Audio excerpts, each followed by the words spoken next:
ఆ ఆ యొక్క మందసం సుమారుగా 900 సంవత్సరాలు మనకు కనబడుతుంది. అన్ని సంవత్సరాలు కూడా ఆ బంగారు పాత్రలో ఉన్న మన్నా యాజ్ ఇట్ ఈజ్‌గానే ఉంది, కుళ్ళిపోలేదు. అది తినుబండారం కదా మన్నా అనేది. కానీ అది ఏమి పాడైపోలేదు. ఆ విధంగానే ఉంది. అది పాడైపోకుండా ఉంది. వాస్తవంగా ఎవ్రీడే అది పాడైపోతుంది వాడకపోతే గనక. కన్జ్యూమ్ చేయబడిందంతా కూడా పాడైపోయి కుళ్ళు పట్టి కంపు కొట్టేది మన్నా. ఇశ్రాయేలీయులు దాన్ని భుజిస్తున్న 40 సంవత్సరాల పీరియడ్‌లో అది పాడైపోయేది సాయంకాలానికి మిగుల్చుకుంటే. కానీ ఇక్కడ సుమారు 800 నుండి 900 సంవత్సరాల మధ్య ఆ బంగారు పాత్రలో పోయబడినటువంటి మన్నా పాడవకుండా అట్లాగే ఉంది. అది యేసుక్రీస్తు ప్రభువును సూచిస్తుంది. మన్నా జీవాహారం ఆయనే. ఆహారం మన్నా, జీవాహారం యేసుక్రీస్తు. దేవదూతలు మన్నా తిని నిరంతరం బ్రతుకుతున్నారు. కానీ యేసుక్రీస్తు ప్రభువునందు విశ్వాసం ఉంచినవాడు, ఆయనను భుజించినవాడు నిరంతరం జీవిస్తాడు. కనుక ఈ మన్నా కలిగిన బంగారు పాత్ర మరొక వస్తువు ఏమిటి అనగా అహరోను చిగురించిన కర్ర.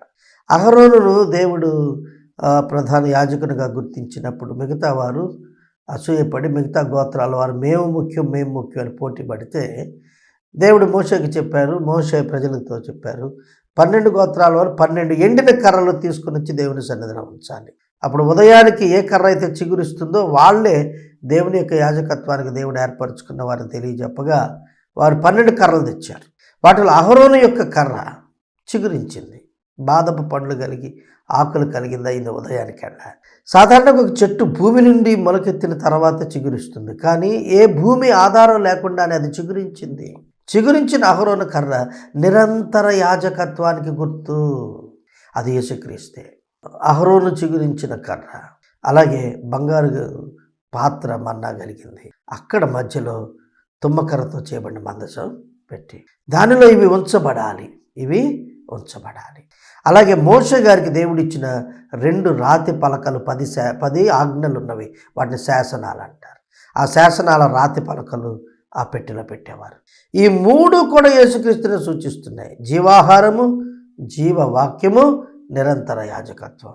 కనుక మందసం పెట్టి వారి మధ్యన దేనికి సూచన అనగా దేవుని కలుసుకునే స్థలము ప్రత్యక్ష గుడారంలో దేవుని యొక్క సన్నిధానానికి అది గుర్తు. It is the symbol of God's presence and God's power. దేవుని శక్తికి దేవుని యొక్క సన్నిధానానికి ఈ మందసము పెట్టి ఒక చక్కటి ఉదాహరణ. ఇది ఇశ్రాయేలీయులకు బల సూచకం. ఫిలిస్తీయులు మందసం పెట్టి ఎత్తుకెళ్ళిపోయారు. తీసుకుని వెళ్ళి వాళ్ళ యొక్క దాగోను దేవత గుడిలో పెట్టారు. అంటే వాళ్ళ ఉద్దేశం ఏంటంటే ఫిలిస్తీయులు ఇశ్రాయేలీయుల దేవుణ్ణి బంధించి తీసుకొచ్చి నీ ముందు ప్రజెంట్ చేశామన్నట్టుగా పెట్టి తలుపులేశారు. ఉదయాన్నే లేచేటప్పుడు చూస్తే దాగోను దేవత యొక్క విగ్రహం మందసం పెట్టి ముందు బొక్కబార్ల పడింది. దాన్ని మళ్ళా నుంచోబెట్టారు. తర్వాత రోజైతే తల, కాళ్ళు, చేతులు, మొండు సెపరేట్ చేయబడి బయట అక్కడ విసిరివేయబడి మొండు ఒకటి అక్కడ మందసం ముందు పడి ఉంది. దూరంగా కాళ్ళు, చేతులు, తల పడి ఉన్నాయి. ముక్కలైపోయాయి. తెగవేయబడి అంటే నరికినట్టుగా అయిపోయాయి అనేది మనకి ఈ వచనాలు కనిపిస్తుంది. ఈ మందసం మన మధ్యన ఉండిన కారణము చేతనే ఈ దాగోను దేవత విగ్రహం పడిపోయింది. కానీ మందసం మన దేవత మీద భారంగా ఉంది. అంటే మన దేవతను జయించేసింది మందసం. కాబట్టి ఇది మన మధ్యన ఉండద్దు అన్నారు. బలసూచకం.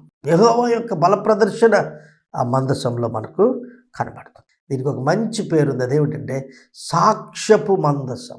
దేవుని యొక్క ప్రజెన్స్కి ఇది సాక్ష్యం. దేవుని యొక్క పవర్కి ఇది సాక్ష్యం. దేవుని యొక్క డ్వెల్లింగ్ ప్లేస్ అంటానికి ఈ మందసం ఈ యొక్క ప్రత్యక్ష గుడారం సాక్షిగా కనబడతాం. ఈ మందసం ముందుకు సాగుతున్నప్పుడు ఇశ్రాయేలీయుల ప్రయాణాలన్నింటిలో మందసాన్ని ముందు పెట్టుకుని వాళ్ళు వెళ్ళారు. ఆ మందసాన్ని వాళ్ళు ముందు పెట్టుకుని పోతుంటే అప్పుడు ఏమి సంభవించింది తెలుసా? శత్రువులట చెదిరిపోయారట, ద్వేషించేవారట, పారిపోయారట. ఇశ్రాయేలీయుల శత్రువులు చెదిరిపోయేటట్లుగా, ఇశ్రాయేలు ద్వేషించేవాళ్ళు పారిపోయేటట్లుగా ఈ మందసం యొక్క ప్రజెన్స్ వారికి హెల్ప్ అయింది. మందసాన్ని వారు ఎత్తుకొని వెళుతూ ఉన్నప్పుడు చాలా అద్భుతమైన సంఘటనలు జరిగాయి. వారు కనానులోనికి ప్రవేశించడానికి ముందు యోర్దాను నది దాటాల్సి వచ్చింది. అప్పుడు యెహోషువ ఏం చెప్పారంటే, యాజకులారా మీరు మందసాన్ని ఎత్తుకుని యోర్దానులో కాలు పెట్టమన్నాడు. ఎప్పుడైతే యోర్దానులో యాజకులు మందసాన్ని ఎత్తుకుని గీతాలు పాడుతూ కాలు పెట్టారో నీరు ఎగువన నిలిచిపోయి ఆరిన నేలన యోర్దాను దాటారు రెండవ తరపు ఇశ్రాయేలీయులు. ఎవరైతే ఐగుప్తు నుంచి విమోచించబడిన ఇశ్రాయేలు మొదటి తరం ఉన్నారో వారు అరణ్యంలో చనిపోయారు. వారికి పుట్టినటువంటి వారు అనగా రెండవ తరం వారు కనాను ప్రవేశించడానికి యోర్దాను ఆరిన నేలను దాటారు. తమ మొదటి తరం ఎర్ర సముద్రం ఆరిన నేల దాటినట్టే వీళ్ళు కూడా ఆరిన నేల దాటారు. దాటడానికి కారణం మందసం. ఒక మహా అద్భుతాన్ని దేవుడు చేశాడు.